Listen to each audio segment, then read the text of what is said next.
test a function by hand, it works, you move on.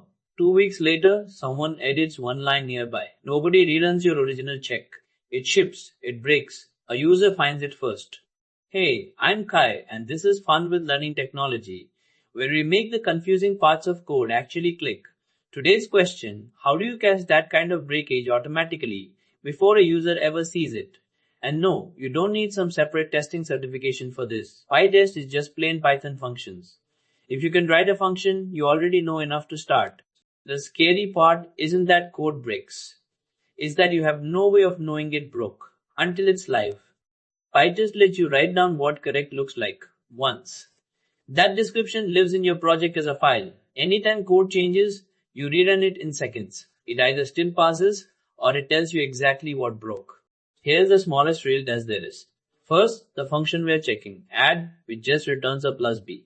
Below it, a second function named starting with test. That's how PyTest finds it automatically. Inside one line, assert add of 2 and 3 equals 5. Run PyTest and it tells you 1 pytest. That's it. No framework ceremony, just a function that checks another function. An assertion is one sentence. I expect this value to equal that value. If it's true, nothing happens. Silence means success. If it's false, PyTest stops and shows you exactly what it got instead. In short, an assert is just the mental check you already do, finally written down where a machine can rerun it. Now here's my honest opinion. The reason tests matter isn't catching bugs you'd never write. It's catching the dumb ones, like this.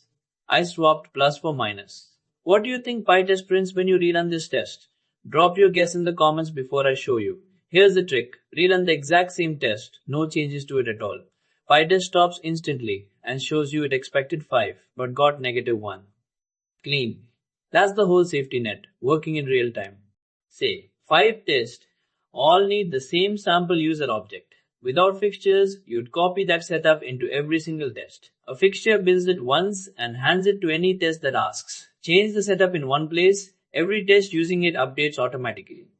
I'll admit it, I used to only test the happy path and skip the weird inputs because writing a near identical test for each one felt tedious.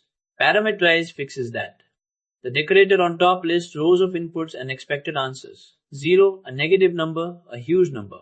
PyTest runs the same test body once per row, so the edge cases you'd normally skip now cost you nothing to add. Here's the actual failure mode in numbers. Light the test the same minute as the function, and you remember every edge case that made you nervous. Wait a day, and you'll only retest the happy path. The weird inputs are already gone from memory. Wait a week, and you won't write the test at all, because now it feels like extra work instead of finishing the thought. The tool isn't the hard part. The 5-minute window is. That teammates one line change from the start of this video. Now, the moment they save the file, your test run. Something fails. They see it instantly. Not your users, 2 weeks later. So here's the whole idea in one breath. Manual testing only proves the code works right now for the path you happen to try. PyTest turns that check into something permanent and rerunnable. Assertions are the check. Fixtures stop you repeating setup. Parametrize covers the inputs you'd otherwise skip. This concept is layered. The subscribe button has one layer, click it. If something feels off or missing, or you want to see something new, tell me in the comments.